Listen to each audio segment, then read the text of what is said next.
Kata Nabi SAW, Allah berfirman, kalau ada seorang hamba yang beristighfar, lalu dia buat dosa, dia istighfar lagi, dia buat dosa, dia istighfar lagi, maka Allah akan mengatakan, sesungguhnya dia tahu dia punya Tuhan yang selalu mengampuni, maka aku sudah memaafkannya. Juga ada seorang sahabat mengatakan, ya Rasulullah, kalau aku buat dosa, apa yang harus aku lakukan? Kata Nabi SAW, istighfar. Kata dia, kalau aku melakukannya lagi, kata Nabi SAW, istighfar. Terus saja orang itu mengulangi dan terus saja Nabi SAW mengatakan istighfar. Tapi teman-teman sekalian, kita harus menitikberatkan poin penting dalam masalah istighfar ini tentunya. Karena memang kita selalu pasti akan buat dosa ya. Tidak ada di antara kita yang tidak luput dari dosa teman-teman sekalian. Dengan tergantung orang itu melampaui batas atau dia hanya terjerumus pada keadaan-keadaan yang dia tidak bisa menghindar misalnya. Tapi dia harus sadar itu dosa. Nabi SAW sudah mengatakan itu dalam sebuah hadis yang sahih, kullu ibn Adam khatta'un wa khairul khatta'in at-tawwabun. Semua Adam pasti berbuat dosa, tetapi sebaik-baik mereka adalah yang selalu atau banyak bertaubat. Dan taubat artinya dia berikrar kepada Allah tidak akan mengulanginya, gitu kan. Di sini bukan kita mengatakan lakukanlah dosa lalu istighfar, dosalah istighfar, bukan itu yang dimaksud. Karena nanti akan kita jelaskan ada statement para ulama yang mengatakan kalau istighfar itu hanya boleh diikuti dengan lisan dan hati. Dan memang dia bertekad tidak mengulanginya. Kalau orang seperti ini, kemudian dia terjerumus dalam dosa satu waktu tanpa dia sengaja lagi, atau dalam kondisi tidak sadar, maka tetap Allah akan terima istighfarnya. Tapi kalau istighfar hanya permainan lisan, astagfirullah, tapi tetap saja masih dalam sesuatu yang haram, dengan tidak niat meninggalkannya, maka ini tentu saja istighfarnya itu butuh istighfar yang lain. Sebagaimana dijelaskan oleh para ulama. Saya jelaskan misalnya, atau ini penyampaian disampaikan oleh para ulama berhubungan dengan masalah itu. Ibnu Qayyim berkata rahimahullah, siapa yang beristighfar dengan lisannya dan tidak diikuti oleh hatinya, maka berarti istighfarnya itu harus diikuti dengan istighfar yang lain. Artinya memang dia bermain-main dalam masalah istighfarnya itu. Mirip dengan kalau kita kerja di kantor seperti ini, mohon maaf sama atasan, maafin saya pak, tapi besok diulangi lagi. Minta maaf lagi lusa, ulangi lagi besok, atau lusanya, atau hari setelahnya. Maka ini dipecat tentunya. Walaupun Allah subhanahu wa ta'ala berbeda dengan keadaan manusia. Berulang-ulang pun kita mengerjakan, maka Allah subhanahu wa ta'ala masih bisa memaafkannya. Tapi ingat, memang pada saat kita minta maaf pertama itu, atau pada saat melakukan dosa, memang diikuti dengan kehadiran hati. Istighfar ini teman-teman hanya boleh untuk diri kita, dan untuk orang lain yang masih atau dalam keadaan beriman. Kalau orang dalam keadaan tidak beriman, maka tidak boleh kita memohon ampun untuknya. Kalau dia masih hidup, kita boleh meminta agar Allah berikan dia hidayah, petunjuk. Tapi kita tidak boleh memohon agar dosanya dia maafkan. Itu sesuai dengan statement para ulama pada saat Nabi Ibrahim alaihissalam berkata kepada ayahnya, waktu ayahnya berkata dalam surah Maryam ayat 46, a'udzubillahi minasyaitonir rajim, la in lam tantahi la arjumannak wahjurni maliya. Jika kamu tidak berhenti mendakwahiku hai Ibrahim, ini kata ayahnya Ibrahim alaihissalam, maka niscaya kamu akan kurajam atau akan kubunuh, dan tinggalkan aku untuk waktu yang lama. Pergi dari aku, tidak usah urus aku. Padahal ayahnya dalam keadaan kafir. Maka setelah kata-kata ini keluar, Ibrahim alaihissalam menjawab dengan santun. Beliau mengatakan, lanjutan ayatnya, qala salamun alaik sa'astaghfiru laka rabbi innahu kana bi hafiya. Ibrahim berkata, semoga keselamatan dilimpahkan kepadamu wahai ayahku. Aku akan memohon ampun bagimu kepada Rabbku, sesungguhnya dia sangat baik kepadaku. Maryam ayat 47. Di sini Ibrahim alaihissalam memohon ampun atau akan memohon ampun untuk ayahnya yang dalam keadaan kafir, itu ditegur oleh Allah subhanahu wa ta'ala. Allah subhanahu wa ta'ala menyebutkan dalam surah At-Taubah ayat 114. Jadi setelah dia akan memohon ampun, maka Allah melarang dia memohon ampun untuk keluarganya atau ayahnya yang dalam keadaan kafir.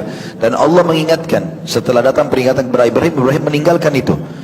Dalam firman-Nya At-Taubah 114, a'udzubillahi minasyaitonir rajim, wa ma kana istighfaru Ibrahim li abihi illa am mau'idatin wa'adaha iyyahu falamma tabayyana lahu annahu aduwwun lillahi tabarra'a min inna Ibrahim la'awwahun halim. Dan permintaan ampun dari Ibrahim kepada Allah untuk bapaknya tidak lain hanyalah karena suatu janji yang telah diikrarkannya kepada bapaknya itu. Maka tak kala jelas bagi Ibrahim bahwa bapaknya itu adalah musuh Allah, dalam keadaan kafir, maka Ibrahim berlepas diri darinya. Sesungguhnya Ibrahim adalah seseorang yang sangat lembut hatinya, lagi penyantun.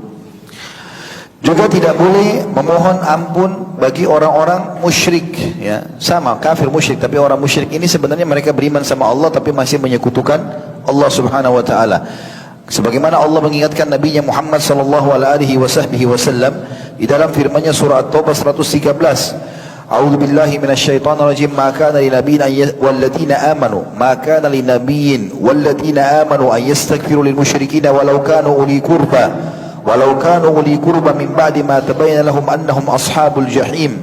Yang artinya, tidaklah sepatutnya bagi Nabi Muhammad sallallahu alaihi wasallam dan orang-orang yang beriman meminta ampun kepada Allah bagi orang-orang musyrik, walaupun orang-orang musyrik itu adalah kaum kerabatnya. Sesudah jelas bagi mereka bahwasanya orang-orang musyrik itu adalah penghuni neraka jahanam. Kalau dalam keadaan hidup, kita minta agar Allah Subhanahu wa taala memberikan dia hidayah. Kalau sudah mati, lebih jauh lagi, lebih tidak bisa dimohonkan ampun kalau sudah meninggal dalam keadaan kafir. Makanya teman-teman yang masih punya kerabat yang non muslim, usahakan bagaimana dia bisa untuk membantu, ya, menyampaikan kepada dia hidayah, menyampaikan kepada dia syahadat, dan tidak usah khawatir apakah dia terima atau tidak. Tugas kita menyampaikan. Waktu Abu Talib, disebutkan dalam sebuah riwayat yang sahih, waktu Abu Talib paman Nabi SAW akan meninggal dunia atau menjelang kematian, Nabi SAW datang menjenguknya, sementara di sisinya ada Abu Jahal. Lalu Nabi SAW berkata, hai pamanku, ucapkan la ilaha illallah, sebuah kalimat yang bisa aku sebutkan sebagai argumentasi atau hujjah bagimu di sisi Allah hari kiamat. Abu Jahal dan Abdullah bin Abi Umayyah berkata, hai Abu Talib, apakah kau membenci agama Abdul Muttalib, bapakmu? Maka mereka berdua terus senantiasa mengulang-ulangi perkataan mereka sampai akhirnya perkataan terakhir yang diucapkan oleh Abu Talib adalah, saya tetap berpegang pada agama Abdul Muttalib, atau agama menyembah berhala, musyrik. Maka Nabi SAW bersabda, aku akan terus memohon ampun untukmu selama aku tidak dilarang. Maka turunlah firman Allah Subhanahu wa taala, maka kana linabiyyin walladzina amanu ay yastaghfiru lil musyrikeena walau kanu uli qurba min ba'di ma tabayyana lahum annahum ashabul jahim. Tidaklah sepatutnya bagi nabi dan orang-orang yang beriman memohon ampun kepada Allah bagi orang-orang musyrik, walaupun orang-orang musyrik itu adalah kaum kerabatnya. Sesudah jelas bagi mereka bahwasanya orang-orang musyrik adalah penghuni neraka jahanam, maksudnya meninggal dalam keadaan kafir. Kemudian juga dalam surah Al-Qasas ayat 56 Allah berfirman, a'udzubillahi minasyaitonir rajim, innaka la tahdi man ahbabta walakin Allah yahdi man yasha wa huwa a'lamu bil muhtadin. Sesungguhnya kau tidak bisa memberikan petunjuk, hai Muhammad, kepada orang yang kau kasihi, tetapi Allah memberikan petunjuk kepada orang yang dikehendakinya, dan Allah lebih mengetahui orang-orang yang mau menerima petunjuk. Artinya makna ayat ini teman-teman sekalian, kalau ada orang memang Allah sudah tahu sebagai pencipta tidak mau bertaubat, tidak mau baik, maka Allah sesatkan sekalian. Ada orang begitu, subhanallah, kita sudah berikan nasihat, kita berikan masukan, tidak mau dengar. Bahkan sampai kepadanya argumentasi segala macam, dia tidak mau tahu, ya. Dan ini berbahaya tentunya, peringatan-peringatan Allah datang dia tidak mau, maka Allah sesatkan sekalian. Allah sibukkan dia dengan kemaksiatannya. Wa na'udzubillah tentunya. Begitu juga teman-teman tidak boleh memohon ampun untuk orang-orang munafik.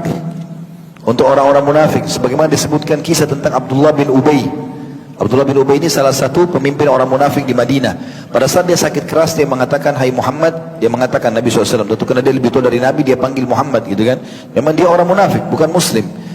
Dia pura-pura Islam, maka dia mengatakan, datanglah jenguk aku. Maka datanglah Nabi SAW menjenguknya. Lalu kemudian setiap kali Nabi SAW nasihati, selalu saja dia nolak.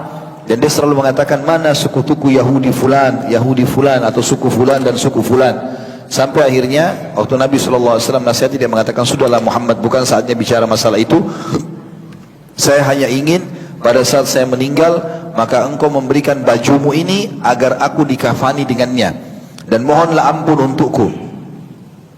Maka Nabi SAW mengatakan, baiklah, aku akan lakukan, gitu kan. Ternyata setelah Nabi SAW keluar, beberapa saat meninggallah Abdullah bin Ubay ini. Anaknya, Abdullah ini ada anak dia namanya Abdullah juga. Sampai diberikan julukan Abdullah si ayah munafik dan Abdullah si anak si mukmin. Orang beriman anaknya dan sangat kuat imannya. Datang kepada Nabi SAW mengatakan, ya Rasulullah, sesungguhnya aku meminta pakaian anda untuk mengkafani ayahku, dan aku juga mohon agar anda memohon ampun untuknya. Maka Nabi SAW mengatakan, baiklah, aku akan melakukannya. Dan bawalah jenazah ayahmu untuk aku solati di masjidku ini. Maka dibawalah jenazahnya orang munafik ini. Waktu Nabi SAW mau solat, kata Umar bin Khattab radhiyallahu anhu, aku belum pernah bersikap tegas kepada Nabi SAW seperti bersikap pada saat itu. Aku pun memegang pundak Nabi SAW dan mengatakan, ya Rasulullah, ini munafik, jangan disolati. Maka Nabi, karena kalau mensolatinya, solat jenazah 4 kali takbir. Di takbir yang ketiga kita memohon ampun buat si mayit. Dan istighfar Nabi dikabulkan oleh Allah SWT. Maka Umar mengatakan, ya Rasulullah, jangan mohon ampun, orang ini munafik. Banyak sekali permasalahan dilakukan pada saat masih hidup gitu. Maka Nabi SAW mengatakan, aku akan terus beristighfar untuknya selama aku belum dilarang, karena bentuk cinta beliau kepada umatnya. Maka turunlah firman Allah Subhanahu wa taala yang mengingatkan Nabi alaihi salatu wassalam di dalam firman yang sangat masyhur surah At-Taubah ayat 80. Istaghfir lahum aw la tastaghfir lahum in tastaghfir lahum 70 marratan falan yaghfir Allah lahum dzalika bi annahum kafaru billahi wa rasulih wallahu la yahdil qaumal fasiqin. Kau memohon ampun bagi mereka atau tidak memohon ampun bagi mereka adalah sama saja, hai Muhammad. Kendati pun kau memohon ampun bagi mereka 70 kali, namun Allah sekali-kali tidak akan memberikan ampunan kepada mereka. Yang demikian itu karena mereka telah kafir kepada Allah dan Rasulnya, dan Allah tidak memberi petunjuk kepada kaum fasik. Kata ulama, ayat ini jelas turun melarang baginda Nabi SAW untuk beristighfar dan juga memohon ampun untuk orang-orang munafik. Tidak cukup di situ, Allah turunkan surah At-Taubah 84 melarang Nabi SAW untuk mensolati jenazah-jenazah mereka. Sebagaimana bunyi firman Allah At-Taubah 84, A'udzu billahi minasyaitonir rajim, wa la tusalli ala ahadin minhum mata abadan wa la taqum ala qabri innahum kafaru billahi wa rasuli wa matu wa hum fasiqun. Janganlah kamu sekali-kali mensolati jenazah seorang yang mati di antara mereka, maksudnya kaum munafik. Dan janganlah kamu berdiri mendoakan di kuburnya, sesungguhnya mereka telah kafir kepada Allah dan Rasulnya, dan mereka mati dalam keadaan fasik. Sementara Nabi SAW kalau mengantar jenazah para sahabat, maka beliau selalu mengatakan, istaghfiru li akhikum fa innahu al-ana yus'al. Sekarang memohon ampunlah kalian kepada Tuhan kalian untuk teman kalian ini, karena sungguhnya dia sekarang akan ditanya.